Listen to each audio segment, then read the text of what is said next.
All right, everyone. Welcome to another episode of the Freezin 4 NFC North Podcast, episode 110, 2024 Week 9 review and Week 10 previews, plus Lions word of the top. And I'm sure Seventh Letter will join us here at some point, making his grand entrance. Fashionably late as he now has the crown. But as we get started, obviously two great guests that we've regularly had, and I'm gonna welcome you, Miles. Tell us where everyone can find you as we get started. Yeah, good evening, Miles. Tedek here. Got my Twitter handle on there, but you can catch me every Monday night on the Pack Weekly Pod at 9:30 p.m. Central. We stream live, sticking to Pack, not talking all the other nonsense, getting into games during the season, and we're doing some real in-depth draft analysis. So even if you're not a Packers fan, that might be worth tuning in for in the off season. So yeah, come hang out with us on Monday nights. Hey, rivals welcome, right? Some trash talk, bring it on. Love that stuff. I know our guy RevTrev had talked about how he really enjoyed Edger and Cooper prior to the draft and learned a lot, and obviously ended up with them. So obviously glad to hear all of those details as we get close eventually to Green Bay draft. Well, I'm welcoming in obviously Rhino. Thanks for joining us. Where can everyone find you as we get started? YouTube and Facebook at Vikings Uncensored, on the Twitter X machine at Vikes Uncensored. I'm on Twitter a lot, trying to interact with everybody. Show-wise, we have show Monday night, 7 p.m., Rhino's Rants. That's my solo show where I recap the game from the previous weekend and go over a whole bunch of stuff like that.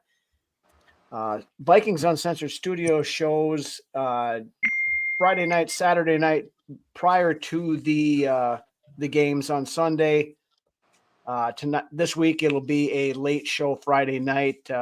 My co-host Brunswick has a varying schedule with his work, so we kind of move it around a little bit, but it'll be late night Friday this week. So if you want to know when and where the shows hit, make sure you like and subscribe to our channels and hit that bell, and they'll let you know when the shows come on.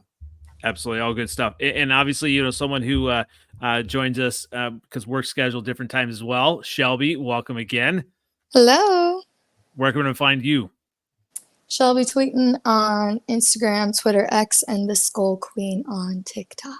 Yes. And we'll get into how, I don't know if we've heard how your dad enjoyed the game yet. We'll kind of get into that, but in a little bit here. So obviously you can find me on YouTube and on X Twitter, and you can find us on the Freezin 4 pod on the TikTok, and obviously the king is making his entrance. Seventh Letter. Where can everyone find you? On top of the NFC North. Oh my gosh. Hello. I hate you. Oh my gosh. What's up, little guys, fellas? Hey, that's okay. You're legit. Yeah, you got it. Right. Enjoy it.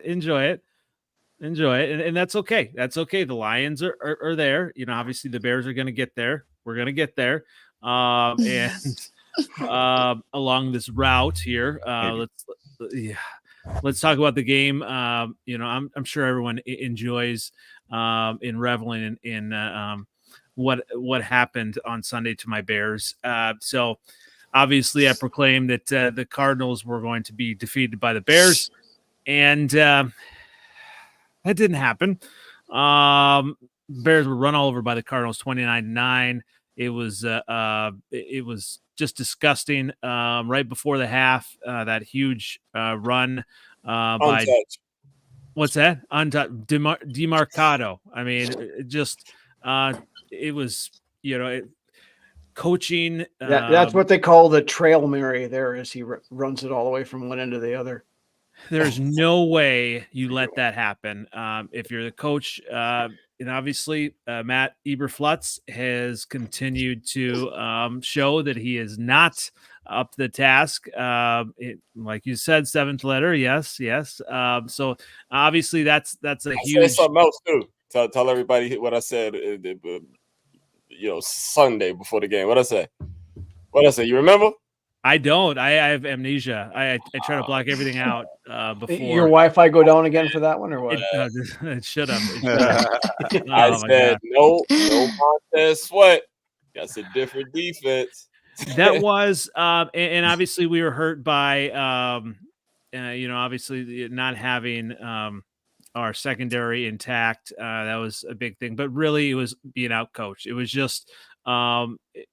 So many things that Eberflus misses, and you look at and hear from DJ Moore. Obviously, some of what he hurt his ankle. But a lot of it is, he was asked. DJ Moore was asked if Eberflus has lost the locker room, and he said he wants to say no. That's not actually a glowing endorsement. So basically, you passing out blame. It's head coach and offensive coordinator just not knowing, how to, game plan, how in game, it just all around outclassed, and it was sad. So anyone else want to react to my shame here? Go ahead, pile on. This is your time before we start heading up. Before we start, I mean, not one to kick somebody while they're down or anything, but yeah, 7th letter is. So go ahead, someone, come on. I told you, man. Without Montez Sweat, that defense is regular. Yeah, extremely regular. It wasn't even the pass that killed y'all either. They ran the ball down your throat. They did. Then, like I always said, Eberflus is not a motivator. That just ain't him. You know what I'm saying? You're not gonna go nowhere with that. But I mean, what my man say last week? Give him a 5-year extension. You know what I'm saying? Absolutely. Suck a little longer. That's all. No, obviously. Oh, good. I was gonna say that. The defense couldn't stop the Cardinals at any point during that game. You mentioned the Hail Mary run at the end of the half. But on the plus side, they did make up for it by the offense being completely incompetent as well. So again, thanks for that. Thanks. Yeah, that's a big part of it. Obviously, I love my guy Caleb Williams. Future Hall of Famer, superstar, all that stuff, right? But he's the rookie growing pains. He was having some issues, just hitting some of the easy passes, and he didn't have the best game, obviously. But the offensive line, he didn't get much time at all, and so that's a huge part of it for a quarterback.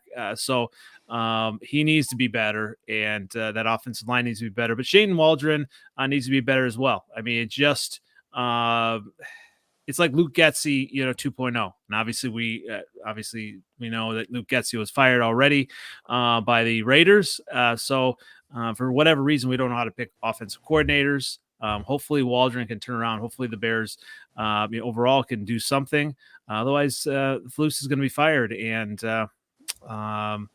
maybe we'll go after, good old Ben Johnson. How about this? How about I was listening to Bears radio, man, and they were saying Ryan Poles was a sucky offensive lineman, and he don't know how to pick offensive linemen. Also, say that. How about listen, man? I don't like two things I don't like. Listen, Keenan Allen has been getting open in the National Football League his whole career. Yep. DJ Moore has no problem getting open. You don't have an offensive line. Yep. Get that ball out. Yep. Why does your boy keep? You ain't got an offensive line. Everybody knows this. Get the ball out.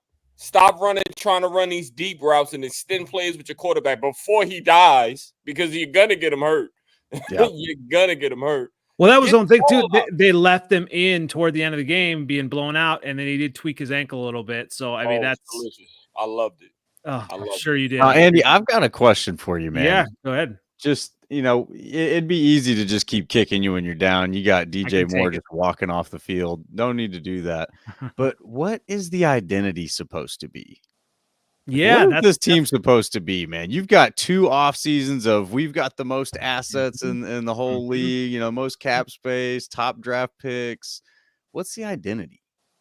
Yeah, that's the big thing. I think what it was supposed to be with a rookie quarterback, put him, surround him with weapons, and actually have a competent offense coordinator who could at least, move the football, which they showed it in spurts that they can do that. But the biggest identity is supposed to be the defense, and we've shown in spurts where we can be a very, very good defense. Obviously, it doesn't help, not having our secondary out there. Brisker continues to be out, concussion stuff, and I think and obviously, Eberflus having Tyreek Stevenson sit. I mean, yes, we had to do something, right? But when you have the rest of the other issues on the defense and you sit him, it just do it a different way, so that hurt us, from the get-go. So really, when you have a rookie quarterback and you have a good defense, that's the defense keeps you in games. And it did that for us versus Washington, right? Kept us in the game. And then Caleb showed at the end where even if he played terrible, he still has what it takes in the end to make some plays, to put us in position to win, so obviously, this game, Cardinals, it was, your secondary didn't play bad, yo. No, they didn't, but we weren't intact fully, right? Tyreek Stevenson had 154 yards passing, yo. Right. Without Sweat, yeah, we can get busy on you. Is he playing this week? Is Sweat? I believe he is. I know Brisker's out. Another problem in the middle, and we'll talk about a little bit later. Billings is out now for the year, so that's going to be the problem. Is if you have any players, Ramondre Stevenson, and we'll talk about that. Anybody can run against the Bears, and that's going to be the issue. You don't have to pass if you can run and dominate the game, and then that's obviously what the Cardinals did, and they just 213 yards and 6 yards a carry. That's tough to. Yeah, you don't need to pass the ball. Run stopper. And that run as a what's that? Oh yeah, that's run stopper hurt.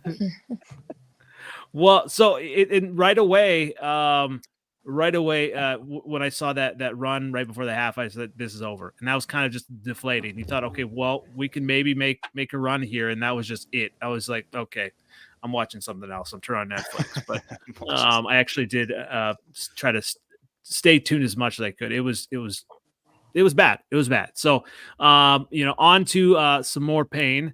Let's go ahead and start with the Packers, and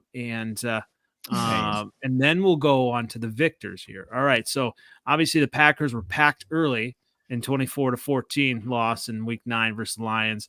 Pass out some blame. It's youth. This was a perfect storm for just a tough game, and the Packers right now are not firing on all cylinders. So we've had some good signs. Some weeks look good. There's some good things going on there, but the Lions are arguably the best team in the league right now. Certainly the best team in the NFC. You bring a good team in, you've got terrible weather conditions. You've got, a less than healthy Jordan Love. And, I'm no quarterback, but the groin is definitely impactful on those motions. So there's a lot up against you there. It's going to take a really good team to win that game. And I don't think the Packers played like a really good team in that game. They made a lot of mistakes. They still did some good things that, probably led to having more of an opportunity than they should have. But they're also just a few mistakes away from that being a really close game, So it's, and hey, come on now. You asked me for some blame. It's mistakes, right? And it's a few of them. It's not like we got just whooped up and down the field to the tune like the Lions have been doing to these other teams, 50 points or whatever. If anything, I'm really happy with how the Packers defense played, holding the Lions offense to 7 points. So obviously the other came from Jordan Love. I'm happy with that. Going into that game, if you say, hey, they hold the Lions offense to 17 points, I'm thinking you should win the game. So it's just a sloppy game, poorly played game. I think there's plenty of blame to go around. I don't think Jordan Love should have played in that game. I think there's a lot more to gain from him having 2 weeks of rest with the bye week coming this week instead of, pushing it, especially in sloppy conditions. So, yeah, I think that there's a lot of kind of blame to go around. I don't know that there's anybody who really takes the whole blame for any of this. It's just it was a sloppy game. I think sloppy execution, just sloppy coaching. The Packers are not firing on all cylinders right now, and the Lions are. So I'm not taking anything away from the Lions because y'all are a great team, and you just lost your best player, and then you came in and played like that. That's a great team. And one thing I want to say, and I don't know how this lands or not, but there's some Packers fans that'll have the chatter after the game. One of them says, a lot of people give Dan Campbell credit. But this team is just not the same team if they don't have Ben Johnson. And my take on that is you have to give Dan Campbell credit first because he changed the culture in that organization in a way that I don't think has ever happened for you guys.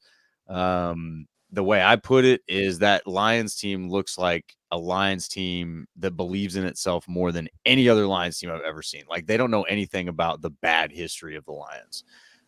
They've just got a bad attitude, like St. Brown. I think he's really representative of the players' attitude on that team, where it's just like, look, dude, I'm better than you until you show me that I'm not. And that's a tough attitude to beat. So hats off to the Lions. You guys are a very tough team, but I also look forward to the rematch because I think the Packers correct a few mistakes, and I think we can take it. So. Ooh, this is a lot of love here, Seventh Letter. But I don't know, and I want to get your take on the be it your good old secondary player getting kicked out in Lambeau, Lambeau call. You saw him trying to do that little home cooking, Mr. Branch, huh? There you go, man. Like, come for that. Like, come on, I can't say I agreed with it. I mean, I get it. I get why they called it, like why they did it. Evidently, Packer fans can't stand to be, have birds in their faces. So whatever. But the one thing nobody's talking about on that Brian Branch play is the Kurt Angle ankle lock takedown of Jordan Love. A lot at of the Packer same fans time talking there. about that. Yeah. Chris Houston, James Houston did it. Yeah.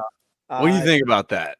Seventh Letter. Do you think that was dirty or no? I think, that was mad dirty. That James Houston is not as good as he was his rookie year. He had like a injury to his leg, and he used to his gift was his dip around the corner, and the injury that he sustained, it kind of took that away from him. So he's not able to do the same thing. So I think it was just frustration not being able to get there, and he bent his leg on some bullshit.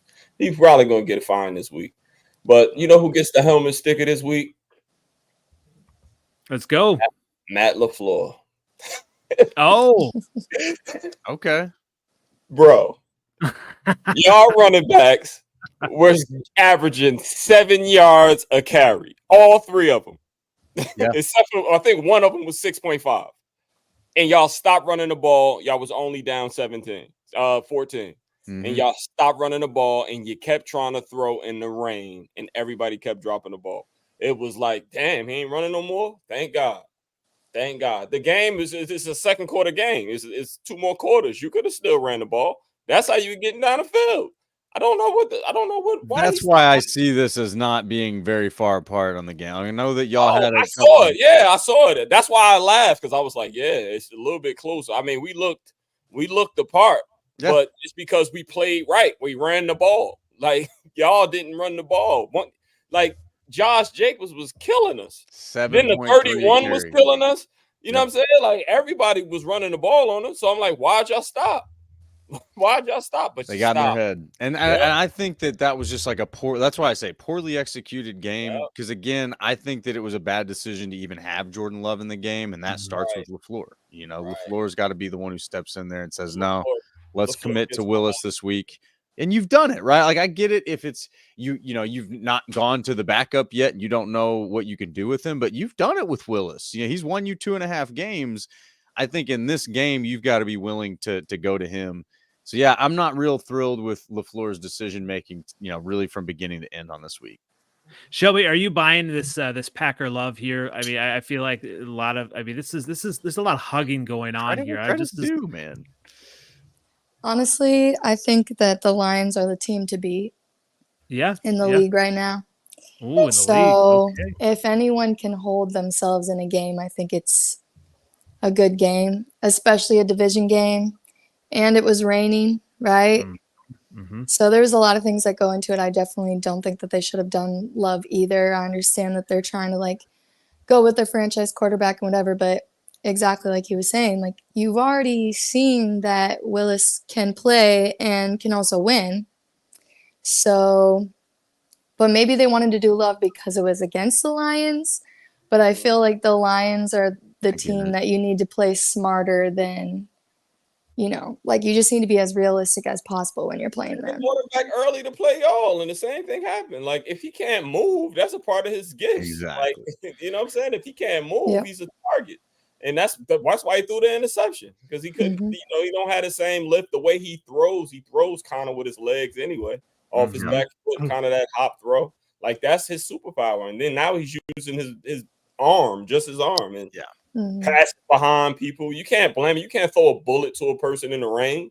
Yeah, you know what I'm saying? Right. So behind your wide receiver, that's a touchdown. Oh my God. Why the fuck did you throw the ball 3 times and run on 4th down? What's wrong with you? I'm like, yo, Matt LaFleur is and see that's an outlier for him though, because for the most of his season he's been in the bag. Like wasn't he like people think that he's like coach of the year, and then I'm on the train. Yeah, I'm on the train too. Yeah. When you win 2 games with your backup quarterback like they did, I mean that immediately you're in the conversation. And you know, I've been on the Matt LaFleur for Coach of the Year train for like 3 years in a row. Like I'm trying to get this guy Coach of the Year award. But yeah, this game definitely felt like just, I don't know, like a mistake. Like it felt like everybody was just sort of dropping the ball, fumbling the ball, like not making good decisions. You know, Christian Watson misjudges a jump ball. You know, I don't know, did the wind play a factor on that play or not? The rain was coming down. So it was sloppy, and you have to be a really good team to win that game, you know, and the Packers were just not, they were not up to that day for all of these reasons. Well, and sometimes a team is just better, right? And the Lions, you know, they've been building this and they've got that the moxie, they know how to play. And Jared Goff, I mean, there were even I heard some Jared Goff chants even at Lambeau, right?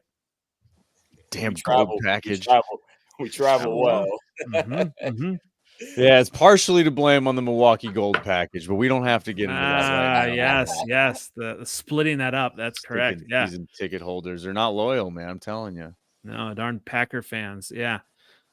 Get it together, Milwaukee. If you're listening to Milwaukee, quit selling your tickets to rivals. It's bullshit. Hey, you get money. You get money down here. Yeah. Y'all are paying big bucks. I get it. I hear it. But no, I mean, look, I'm not worried about any of this, right? These are all correctable things. I don't think this is anything where it's just like, you know, you just can't overcome it. It's a lot of mistakes. A lot of them are correctable. You know, conditions will be different. Right. Jordan Love will hopefully be healthier. I think if he can settle in and be consistently healthy, and he can settle this offense down, and we'll get momentum behind it. But there's just it's so many inconsistencies from week to week right now. Yeah. So. Plus, if y'all get in the playoff, y'all sneak into the playoffs, you probably ain't got to worry about playing outside and stuff. I mean, y'all are an outside team, but y'all are kind of haven't really acted like it, you know. Yeah, y'all built like a dome team. Like y'all play like even when we played y'all last year in Green Bay, it was kind of it reminds me of the same kind of game. Yeah. And when y'all played us in Detroit, y'all look like you looked good, man. Comfortable, ready to go. Yeah. Mm-hmm. It's it'll be interesting, man. But yeah, Matt LaFleur lost that game for y'all. I promise you. I agree. This, obviously, I always enjoy everyone here, but there's way too much hugging going on, way too much, patting on the back. I'm just gonna go out and say it. Let's go into the Vikings. They've been a mirage of a team. Somehow. Oh Lord, here we go. Somehow here we go. Here we go. Here we go. I don't know. Okay. I mean, they won 21-13 versus the Colts. Shelby, tell me a little bit, hand out some helmet stickers. Is it even worth, passing out stickers versus the Colts, or tell us who you liked and what you liked in this game? Honestly, it was a really good game to be at. Here's how I know it was a good game. I took my brother, who doesn't give a fuck about shit. He's one of those kids that just is super chill. This is the first game that he was up, paying attention, watching. It was excited. It was exciting. It was a fun game. I think the biggest takeaway is Reichard. I'm very, very. The misses aside, he was injured and is now on injured reserve. Mm-hmm. So that is a huge loss for us. And this is exactly why I fucking said in the beginning, let's not talk about the fucking kicker. I knew we were going to jinx it. I'm so mad. But I am curious to see what this Romo guy does. I know that they are originally very excited about him. But I think the Justin Jefferson, amazing. I'm very excited to see him play this week too, because of how good he played this past week. But I like to see him getting his play, doing his thing. Every play that he gets, he even threw that pass, which was a great play. I know they've been trying to do that play all season, and they tried to do it last year. So it was fun seeing it actually executed. But our offense is so deep. We had people it was Naylor, Oliver, Hawkinson, Jefferson, Addison. It's a lot of sins now that I'm saying it out loud. But because there's Jefferson, there is sometimes that Darnold will have another open person. And if he's already focused on Jefferson, we all saw the missed Addison, where that would have been a touchdown. He was in the backfield. Everyone was mad. And my other takeaway, which isn't a sticker, I'm not really the type to say shit about refs. There's some things where it's okay, yeah, obviously the refs made a play. But the issue against Darnold, I feel is very apparent that obviously, the Rams game, everyone was talking about that. I think it brought everyone together on the ref issue. A lot of times people are because I wasn't on last week's, but a lot of times people are oh yeah, the refs, okay, the refs. But that one was so blatant. But the reason that this one pissed me off is they threw the flag. And then they took the flag away. And it's what? And on a scoring play, that is so crazy to me. And they're playing the replay, and it's he's getting hit in the face. You literally see him recoil from getting hit. His helmet went like this. Yeah. I don't understand the issue with that. And the guy from the Rams got fined, but then there's just so many things behind it that is interesting to me, and it seems to only be towards Darnold. He's getting Justin Fields treatment. Yeah. It's interesting because why, if it were, Mahomes, Goff, even if it was Patrick Mahomes, they would have executed the defender at the 50-yard line. Right. No, literally, it's so blatant that I think everyone is kind of okay, yeah, we can agree that what the fuck is going on. But yeah, it was a good game to be at. And it made me feel like I could breathe again. The first quarter, not so much. Well, I was thinking that we were about to be on a losing 3. I was thinking it was 2016. But the second half, our defense showed up again, and I was feeling better. But yeah, the 3 turnovers, Rhino, like, were you encouraged, obviously turning around and getting in the W column, this week as opposed to what you had been doing? Yeah, I mean, had it not been for that, like Shelby was just talking about the blatant whatever the hell it was with that official. Now, Kevin Seifert from ESPN had talked to the officiating crew at the end of that and grilled him on him pretty good. If you don't know Kevin Seifert, go check him out. He's a great beat reporter and does a lot of good stuff. But you're talking about it and say, well, why was it not called? And with this, well, the official goes, well, I didn't see it. You threw the damn flag. Obviously, you saw something. Why did you pick it up? And they, wow, they wouldn't give a direct answer on it. So had it not been for that, the Vikings did not allow the Colts into the red zone the entire game. Vikings defense the 2 weeks prior against the Rams and against the Lions had shown some cracks in the chinks in the armor, but they came back and the defense played against the Colts like they played the first 3.5 weeks of the season. Mm-hmm. So, I mean, and it should have been 27-13. Like, it should have been, absolutely should have been. Riker hadn't missed all year. If he wasn't injured, it would have been right. even. Yeah, and that was the thing. I don't know if he tweaked something in pre-games or what it was, but now, John Parker Romo coming in now, the TikTok sensation who is we had in here before we drafted Reichard. The even bigger thing to watch out, though, is we also lost the long snapper Andrew DePaulo for 4 weeks. He had to have hand surgery. So we're going to have a new long snapper and a new kicker coming up this week. But thankfully, we are playing Jacksonville, with a ton of questions down there as far as who's going to be the quarterback.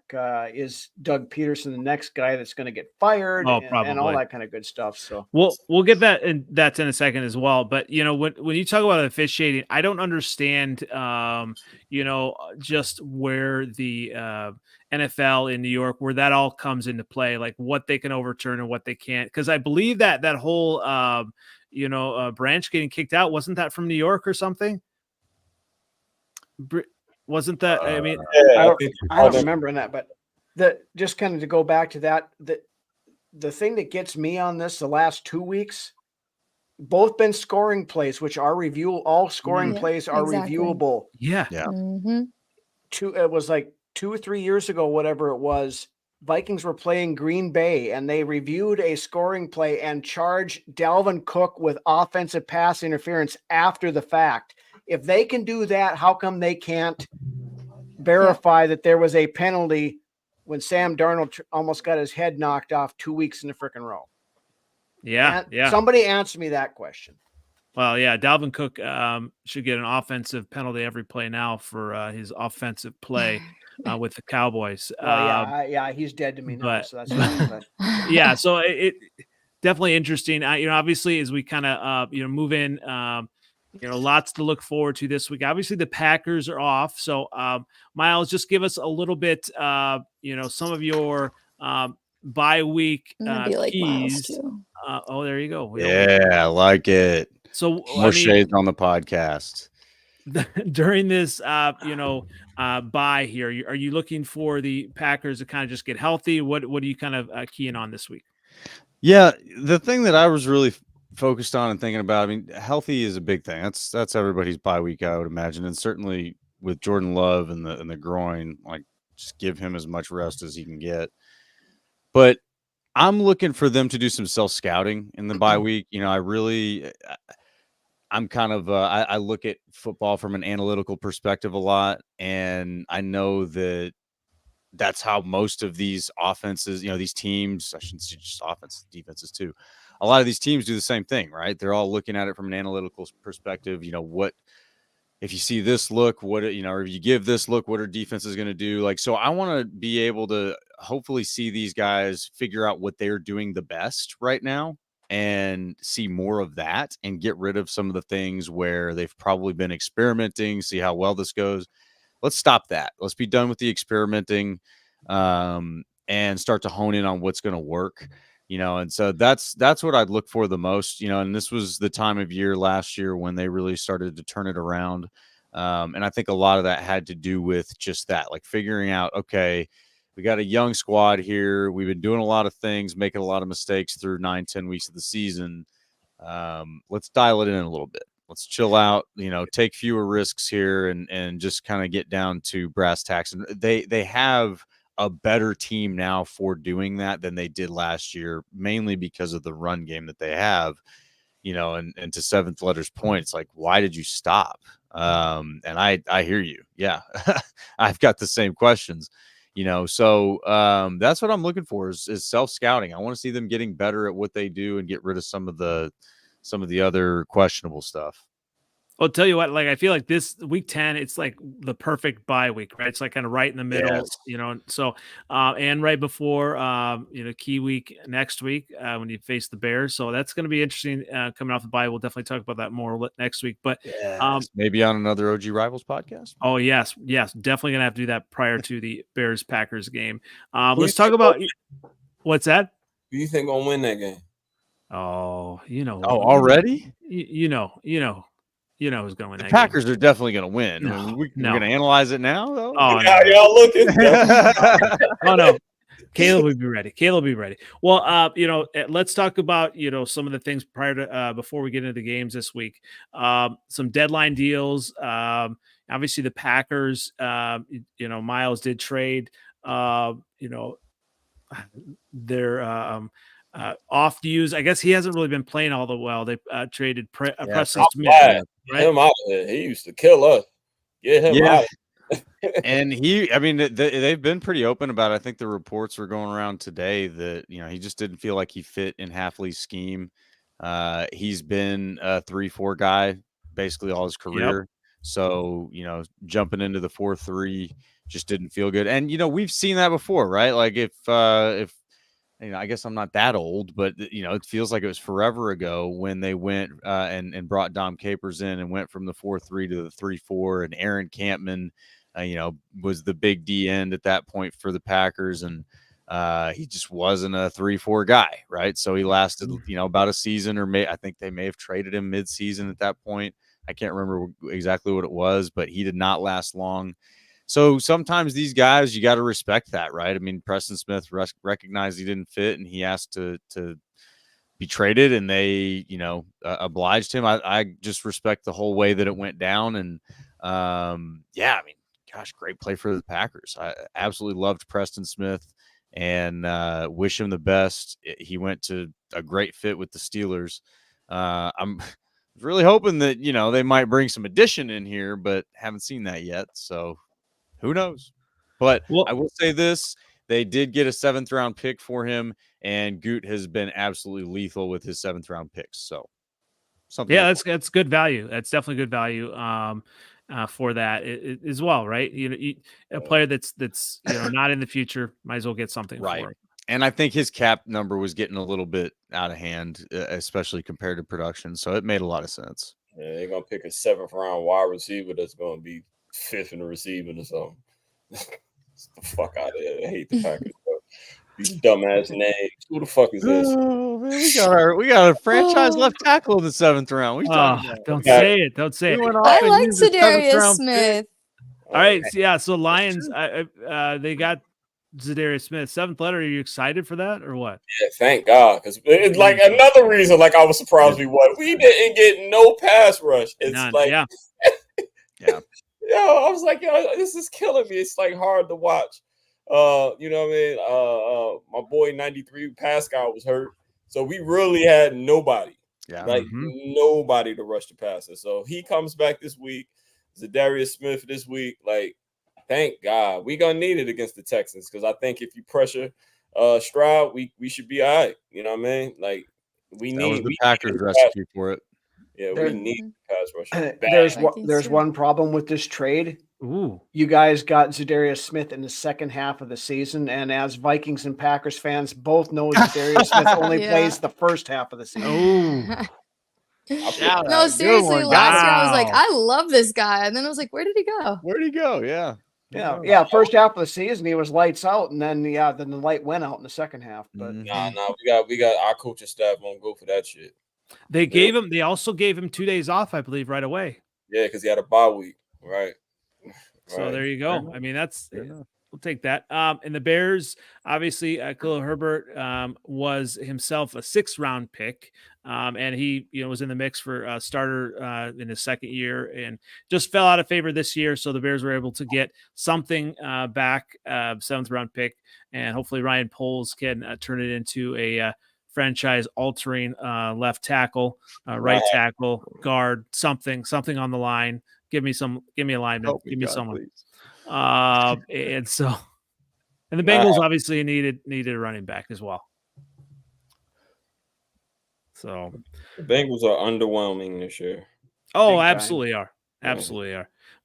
Speaking of underwhelming, Roasty had thanks for joining us here. Roasty had a comment here. Lucas Van Ness for the Packers. He thought he'd be a little bit better at this point. He didn't really play a lot. I'm an Iowa fan. He didn't really play a lot at Iowa. So what are your thoughts on him? In the Packers defense, Miles? Yeah, we need to see more from him, but I do think that this move with Preston Smith is probably indicative that you will see more of him.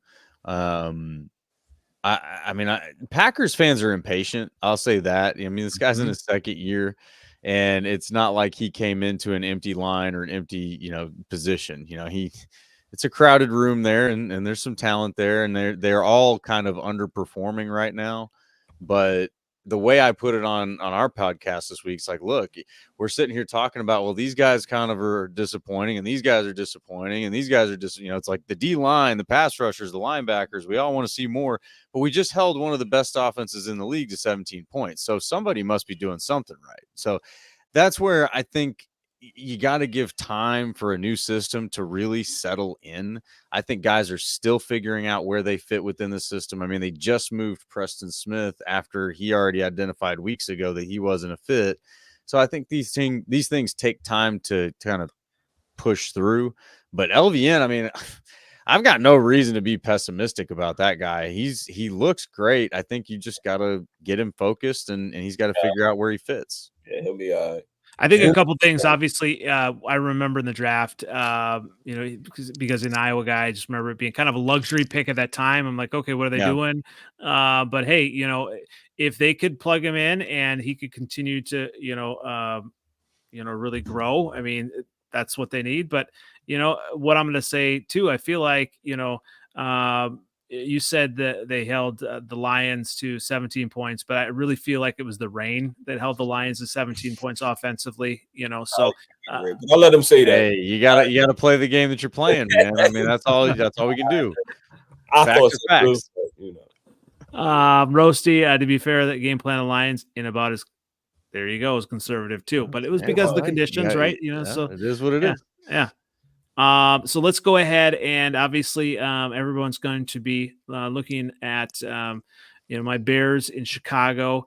Can we turn around versus the New England Patriots? Now, I was a little bit surprised. I was kind of looking at this game, and obviously the Bears were quite underwhelming last week.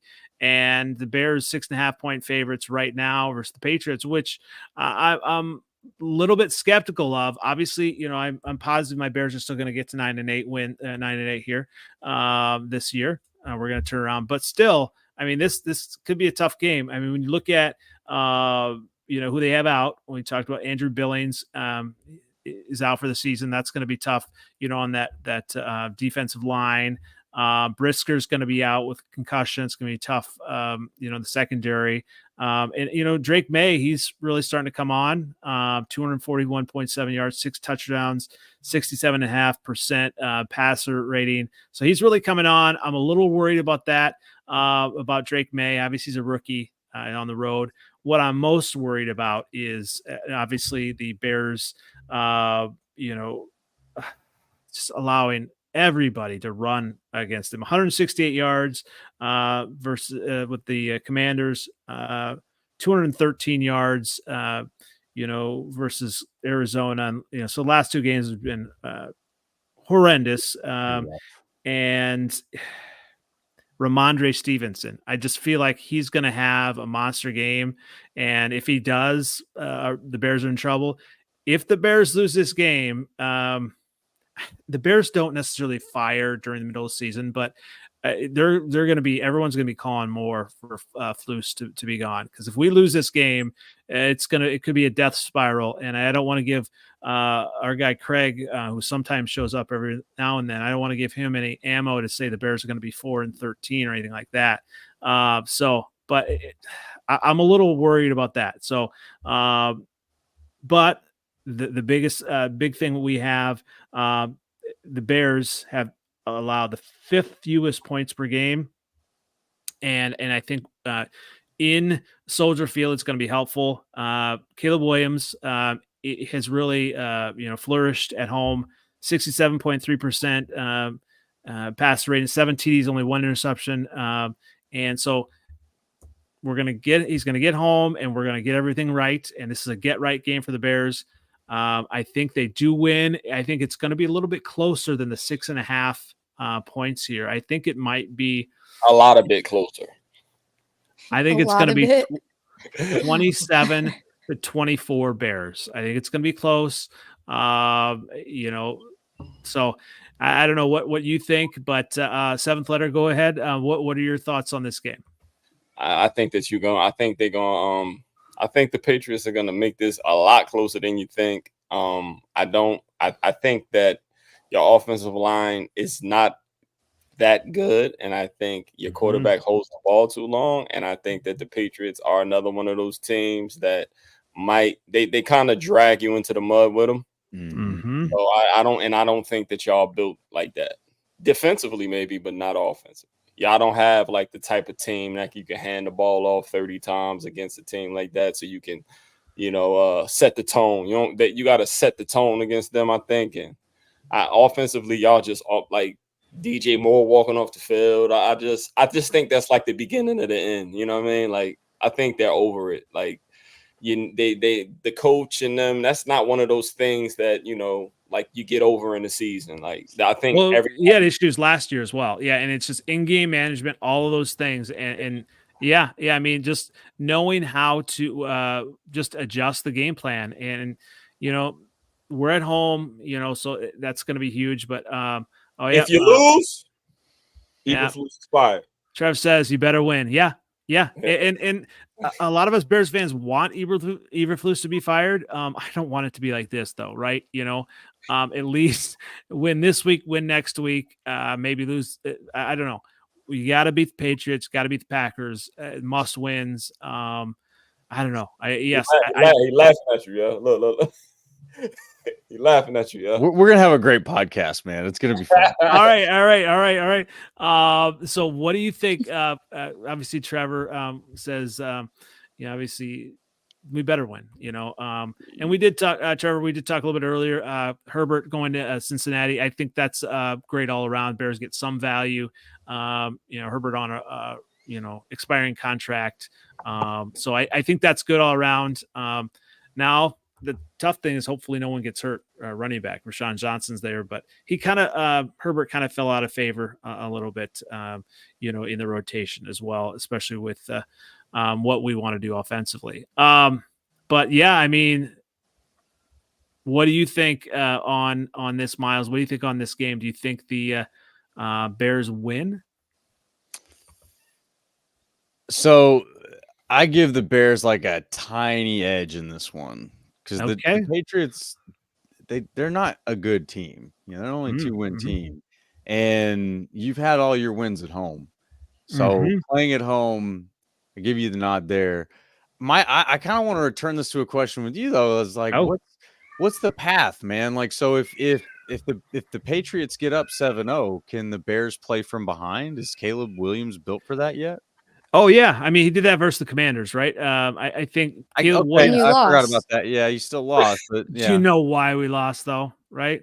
Because he threw for 12 yards through 3 quarters. You lost. Peace out.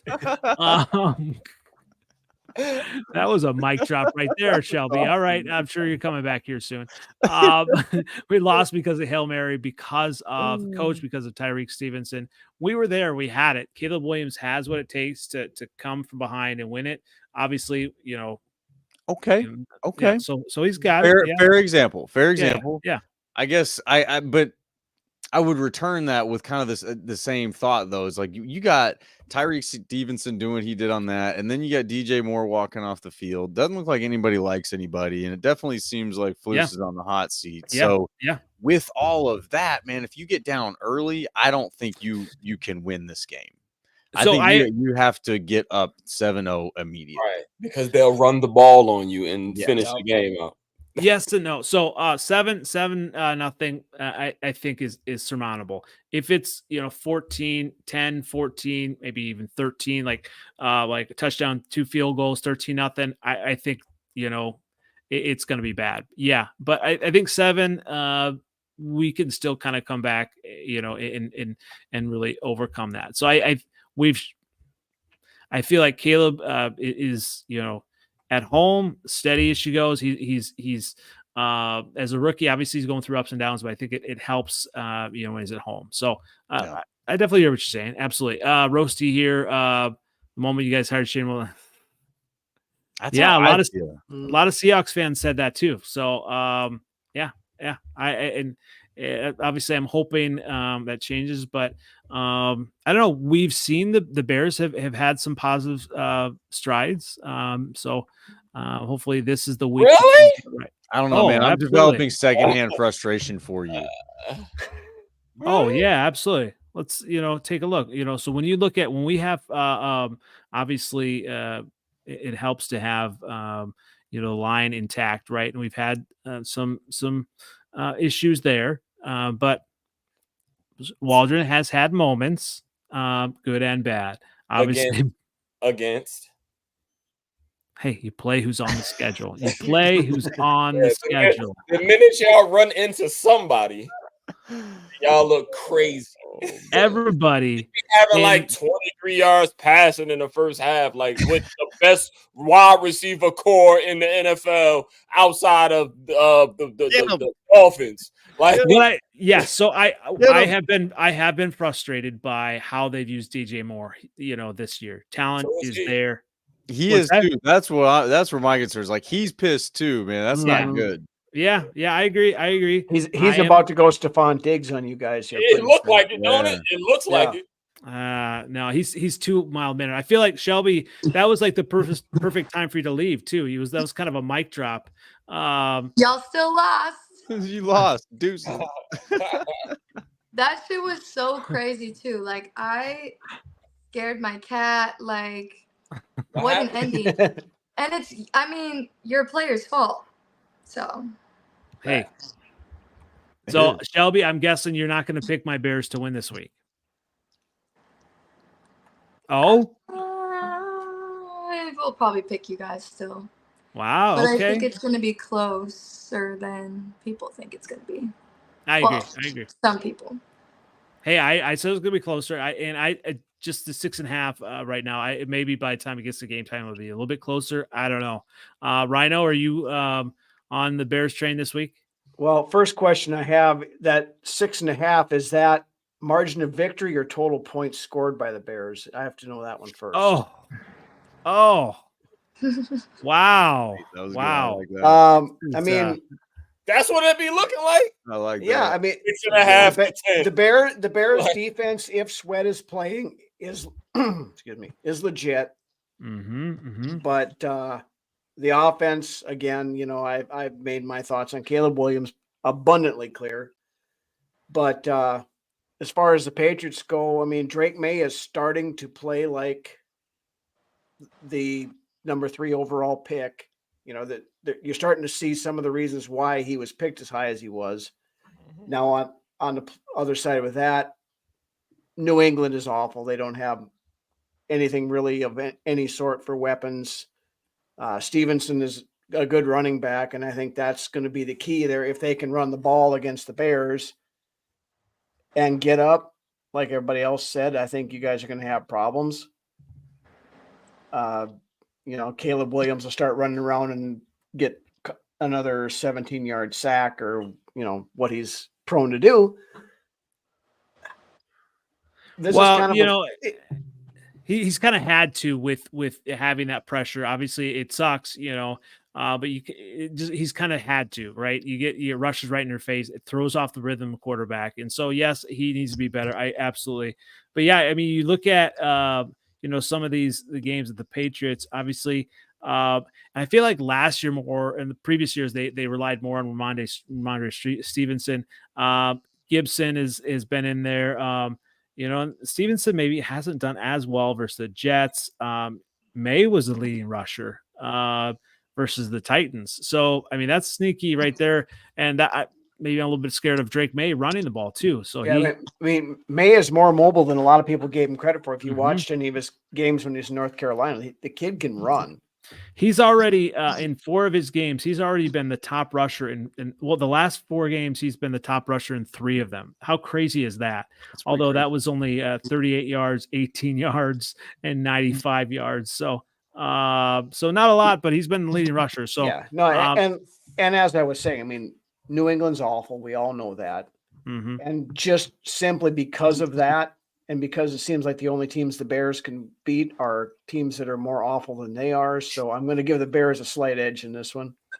Look at all this love. Look at all this Bears love this week. I mean, it's a love fest. This is a loving podcast. Don't get behind. Yeah. We just want you to not fall behind. That's all. Yeah. Agreed. Our expectations are high, man. With how upset I was on Monday, let's be glad that this podcast didn't happen on Monday. I would have been coming out hot on Monday. So I'm a little bit more mild today. It's a Wednesday. That's why I do my rants podcast on Monday, so I get that raw emotion after pluses and minuses on Sunday. You don't want the raw emotion if Bears lose this week. Well, maybe we'll get this week or the next week. It's not going to happen to go. Bears are going to win this week and next week. We'll get there. But let's go ahead and move on to the Vikings. Obviously they've got they turned it around a little bit, right? And obviously this can really help versus the Jaguars. 5 points. They're getting spotted versus the Jaguars. So I'm gonna give this one to you, Rhino. Give us some of your keys for this game at Jacksonville. I mean, I think a couple of the biggest keys, old Sunshine Spicoli, Trevor Lawrence over there, he's been dealing with an injury this week. We don't know if he's going to play or not. If he doesn't, it's Mac Jones. Now, honestly, neither one of those guys really strike fear in the hearts of Vikings fans going against Flores' defense. The defense, like we talked about earlier, showed back up again against the Colts last week, and I think they can make some definite hay against the Jaguars this week. We have a little bit of a back and forth here. Of course, we've got the newly traded for Cam Robinson from Jacksonville, who probably will play with a little bit of a chip on his shoulder this week due to the way he left Jacksonville. They have our old guard Ezra Cleveland on their line, so there's a little bit there. Mm-hmm. Last week we got treated to the full Sam Darnold experience. First half, the 2 interceptions, not good. Second half, he was playing on that nearly MVP level like he was playing the first few weeks of the year, 3 touchdown passes, threw for almost 300 yards. Justin Jefferson is now tied for 4th all time on the Minnesota Vikings receiving yards list, had tied Adam Thielen. Man, that happened quick. Yeah. The ahead of him is Anthony Carter, Chris Carter, and Randy Moss. My goodness. He does have an outside chance of catching Anthony Carter this year. I think Jefferson's in for a big game again this week. TJ Hawkinson, after getting one game in to knock the rust off a little bit, I think he's in line for a little bit more playing this week. And get the run game going like we had. Cam Akers came in. He's supplanted Ty Chandler as RB2 right now. I thought you were going to say he supplanted Aaron Jones. Like, No. Me too. I was like, wait, what I Whoa. miss? No, but no, Akers is a nice compliment to Aaron Jones. Showing more vision, more of that elusive find the holes and stuff. Yeah. Chandler's kind of regressed a little bit, it seems like, but so I think the run game can get going. I mentioned this earlier. I think Doug Peterson is high on the top of the list of potential coaches to get fired next, because it's Jacksonville just can't put it together down there, and as long as Minnesota goes down there and doesn't do anything stupid and the self-destructs type stuff, we should win this game. We should win it fairly easily. And Shelby, you're in that same mindset. Obviously, Trevor's cheerleader here for you as well. Don't worry. We lost your sound. Sorry.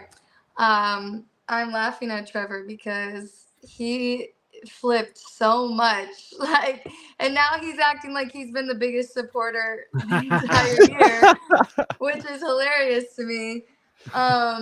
But yes, he has turned around his opinion, and the Vikings, let's just say they should win this game. Fair and square. All right.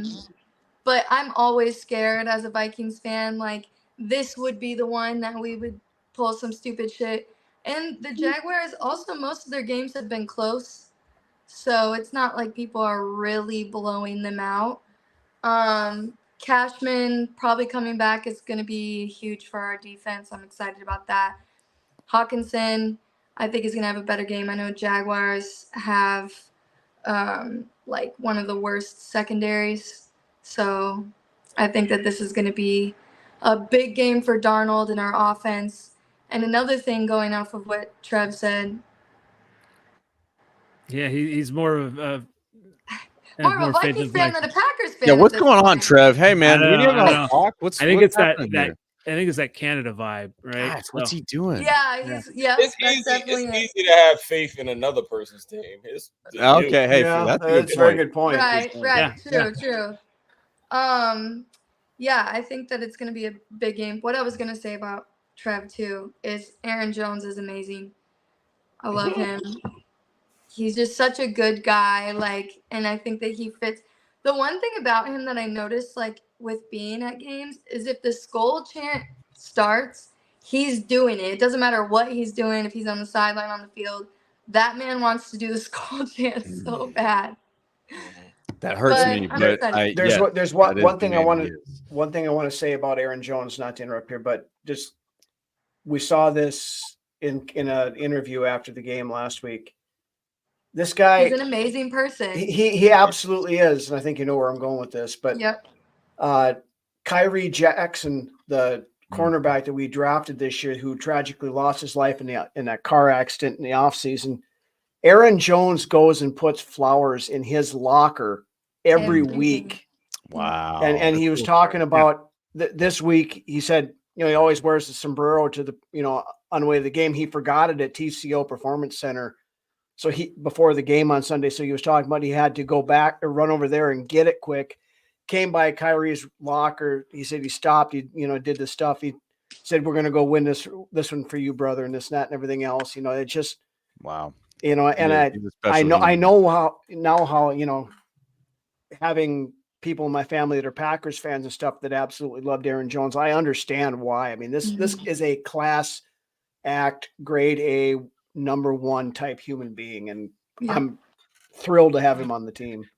Yeah, we obviously we give each other a hard time. We root against teams and stuff like that. But those are cool stories. Obviously, players, everyone's a human being, right? All this stuff, that stuff happens. So that's a good to see. Obviously, you don't want to see anything tragic happen, but sometimes that stuff can bring teams together and bring out the best in people. So, and obviously, seventh letter, you see a lot of that being a nurse as well.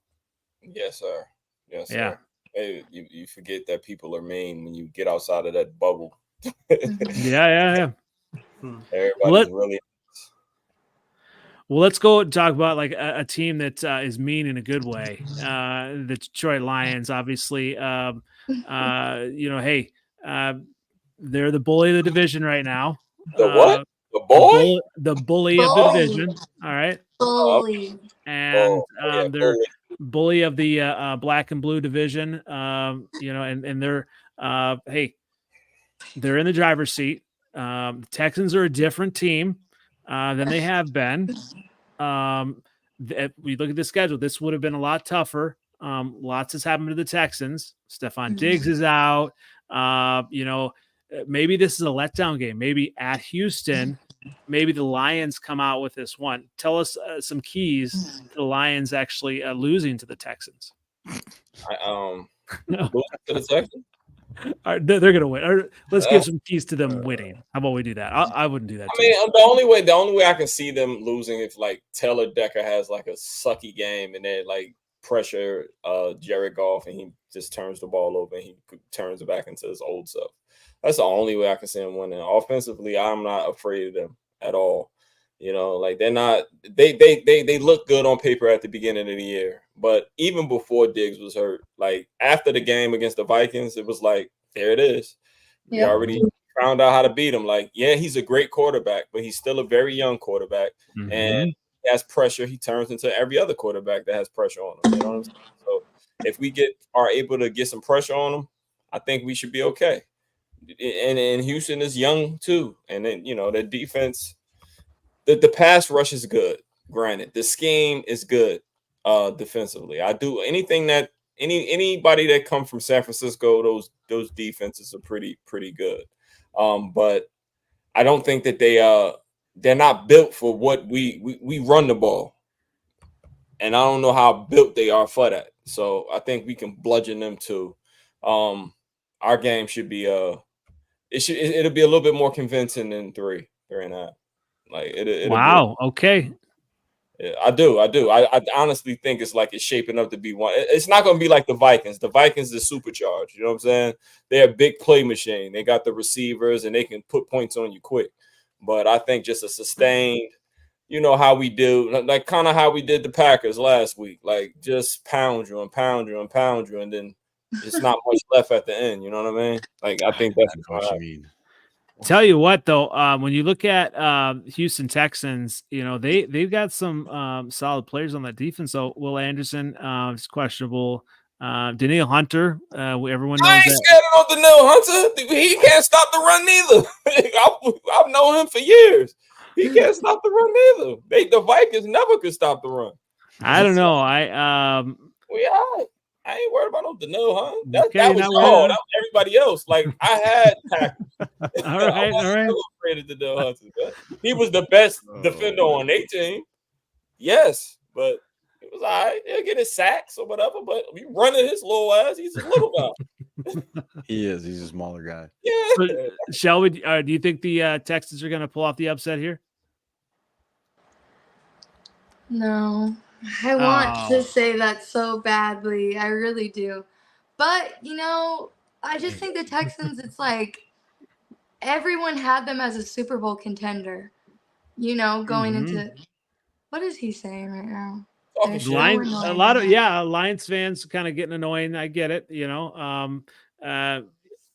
but yeah, I mean, the Lions can win the Super Bowl. They're there, but yeah, I agree though. Yeah, everyone thought Houston. Shelby, you're saying Houston could be a Super Bowl contender, right? But it does come down to Stroud. Like, seventh letter is right. We definitely saw it. Like, you put pressure on him and he kind of crumbles. It's just a matter of when is he going to figure that out. Wait a second. So pressuring a quarterback we all agree that Stroud is great, right? Stroud a great quarterback. Yeah. So what are you about to say? Oh my God! I'm just saying that pressuring a quarterback. Pressure Jared Goff, man. What happens to you? Well, I mean, you get carved up. The Bears beat them last year with these offensive line. What I'm saying, like if you pressure a quarterback, even if they're great, they can have issues. That's Caleb Williams' path. He holds the ball too long. He holds the ball too long. He's running. That's really weak there, Andy, on that one. Hey, I was trying. You really made the attempt. I was trying. Hey, I got to try. Grasping the straws on that Got to one. warm up before you do Solace- that, man. You're gonna hurt yourself. Yeah. Solace that I have right now. So I definitely understand. Yep, Shelby, I get it. Yep. So the Texans, but hey, Stroud is good, right? I mean, I would love to see the Lions lose. I really would, and I think that I'm looking at their schedule. Who do they have? What are their up and coming games? Oh, let me the pull it up here. Jaguars. Yeah, we need Texans, them to Jags, lose. Colts. If it's fucking Jaguars next week, we need them to lose. You know what? I'm going to speak it into existence that something happens. Texans are going to win by 2. Okay, I'll take it. I'll take that one too. Rhino. I'm going to do what Trev did where he did that reverse psychology shit. Rhino, are you picking the Lions? I mean, eventually the Lions are due for a letdown here at some point in time. It'll be against the Colts. Hey, I'll take it against the Colts too. That's fine. But, with the Texans, part of the problem with them lately has been the fact that their receiving core is decimated. Stephon Diggs out for the year now. Now Nico Collins might play this week. Yeah. I looking at some of the stuff on him today. There's a chance they said that he's eligible to come off IR now. So yeah, kind of depends on where he's at. Otherwise, you've got Tank Dell and a cast of nobodies basically. Now Joe Mixon has been very good in the run game with them this year, and you can run on the Lions a little bit. So, I think that we're trying to talk them into it. Come on. Yeah, we can talk. Houston has the best chance in the next few weeks of knocking off Detroit, and being it's in Houston, I'm going to go with the upset here. I think Shelby's right about, score wise, it's going to be a 2 to 3 point victory, but I think they're going to pull it out. Ooh, I want to say, I want to say the Texans are going to win. The Lions, they're just going to roll on. I think it's going to be a, let's say 27 to 14 game. Lions going to win. How about that? Oh gosh. No. Yeah. Well, one thing you also have to add in is the Dan 14. Campbell factor, because Dan Campbell will Dan Campbell it once in a while, and he's due for one of those bonehead. Yeah, we Dan Campbell twice on 4th down last week. 6. He's due to have it cost him. That's a game. why we do it. That's why I don't complain when it don't work out, because when it does, it does. Yeah. It does, yeah. When it works out, you're a genius, and if you're a genius more than you're an idiot, it balances out. But Miles, are you in on the Lions this week? I gotta be real. Yeah, I think the Lions win this game. But what I will say is, if there's a path for the Texans to win it, it's that they just watched the Packers stop running the ball. And honestly, I felt the same way about the Texans against the Packers. Mixon was carving us against when we played them. The Packers didn't pull away or could take control of that game until they had, they were able to get a lead and the Texans couldn't run it anymore. But if they would have kept running it, they probably could have won that game. So, yeah, I mean, there's no secret. They know what they have in Mixon. I think that may be the strategy they pick to go against the Lions here. So they might give the Lions a little bit of run through their money, but the Lions are a really good team right now. I mean, honestly, if they're not the best team in the NFL, who is? Is it the Chiefs? Because I don't know. Well, yeah. I mean, obviously now the Chiefs have a new wide receiver in DeAndre Hopkins. I mean, that's huge. But yeah, the Lions. I mean, I feel like the Chiefs though are like such a secret team. Like, I know that they could go on the 3-peat and whatever, but every year they start off and people are like, "Oh, they're falling off. They're falling off." Where the Lions, it's like the Chiefs just go through the motions during the regular season and get the playoffs. Exactly.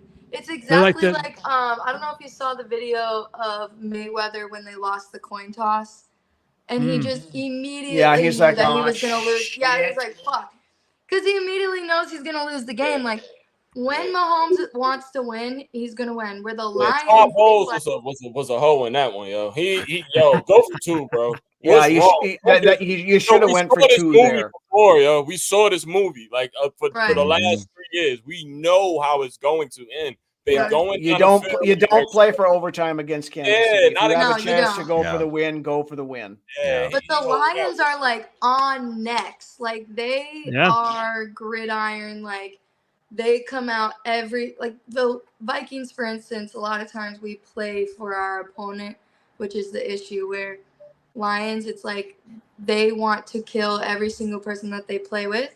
And I think that's why people are like, oh, the Lions are better, because they're so blatantly aggressive where, the Chiefs, they play enough to win until it's the playoffs. Not on defense. That defense playing.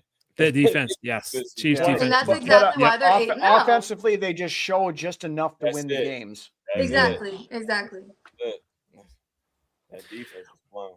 Well, I guess to wrap that up, I think the Lions do win the game. I think the only shot the Texans have is to try to run it at them, but you can't do that if you fall behind. And I don't think they're built to stop that Lions offense. So I got the Lions. I'll give it the Lions by like 10 points.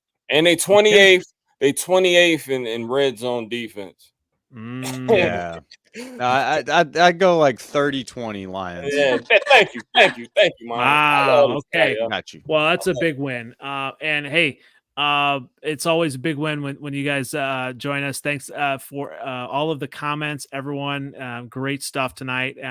Thanks for bringing it. Everyone brought it this week. And Rhino, we're in the league. It really is. It really is. And yes. Bears are going to hold up their end. We're going to turn around. We're coming. All right. Rhino, where can everyone find you as we close out? At Vikings Uncensored on YouTube and Facebook, shows Monday nights and Friday, Saturday nights. And then on Twitter X at Vikes Uncensored. You can see the handle out there. That's me interacting, mixing it up with the fans and everything too. So check us out. Come check out the show Friday night, and we'll be doing a preview against the Jaguars. And then again, Monday night, of course, we'll do the wrap-up show after that. So great stuff. Definitely like, subscribe, all that stuff. Get a little insight on the Vikings for sure. You always give us great stuff, Shelby, on the Vikings. Where can everyone find you as we close out? Shelby Tweten, Instagram, Twitter, and the Skull Queen on TikTok. Nice. Come through. Trying to get those followers on TikTok. Is your dad getting doing some TikTok with you? Oh yeah, did you see? I didn't even see that one. I didn't even. Oh my gosh, I'm gonna send him in the group chat. Yes, do it. Yes, he was so amazing. He was getting into it. He was drunk, and hey, so there you go. It kind of was just like, Dad, all you need to do is just go like this and just dance. And then he was like, you know what? This is actually fun. So I got him to do another one too. Okay. And yeah, I mean, going to games with my dad is obviously how I became such a big Vikings fan to begin with. And having him in LA too, it was just such a great couple days until that last like 20 minutes of the game. But then, and now he goes around and tells everybody that we've switched places and I'm the crazy fan and he's the calm one. He even said it on here. He did. Like, first of all, I don't have kids. I'm not shaping people's childhoods, okay? This man was over here acting crazy. Where he was like, we can watch the end of the game. I'm like, you would have been outside mowing the lawn by this point. But yeah, it was great. I'll send the TikToks because they are amazing. Awesome. Always great stuff. And Miles, thanks again for filling in. Obviously, Trevor will be back when he can. And he's got some coaching duties with the family. Always that stuff's always important as well. But, love having you on here. And where can everyone find you? Thank y'all for letting me fill in. Love coming in and chopping it up. But y'all can catch me on the Pack Weekly Pod Monday nights, 9:30 Central. We live stream. We talk Packers football, and that's about it. Rivals welcome. Bring your smack talk. Let's go. and we'll have some fun. We're on the Packers Talk YouTube channel, so please go over there and subscribe. You're gonna be like floating in the pool this week, huh? What are you floating in the pool? What are you talking about? Oh yeah, the bye week. There's nothing. Oh yeah, absolutely. No, we got all floating. sorts of plans to relax. Oh Speaking of kids over here, I'm like, man, relax. I got kids, man. I never get to relax. Hey, I hear you. Same.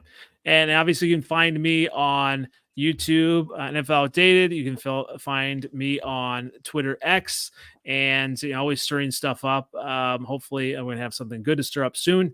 And you can find us on Freezin #4 pod on the TikTok. And seventh letter. Where can everyone find you, sir? Saving the best for last, sir. All right, you find me 7th letter 4 on Instagram, X, Twitter, and same OG on Instagram and Facebook, and atop of the NFC North, back where I belong, not down there with you. the rest of us peasants, right? I ain't gonna tell y'all. I don't speak recessive language to my friends, but not even the Bear fans. I appreciate that. I don't talk down on people, but I look down on them, Right. Yeah, we have in the group chat, we have Craig who does that for me. So yes, it's okay. Yes. He's evil. hey, I can take it. This is the time to join for the Bears. Obviously, this is always a time for you to like and subscribe, follow. Obviously, interact with us on Twitter X. Feel free to throw me shade. I can take it, and I can always throw it back as well. So thanks again, everybody. Been a great week, and this has been the Freezin for NFC North podcast. We'll see you next week. And we've got some great stuff coming up next week. Thanks again, everybody. Have a great night. Go Pack, go. Go. Be safe. Bear down.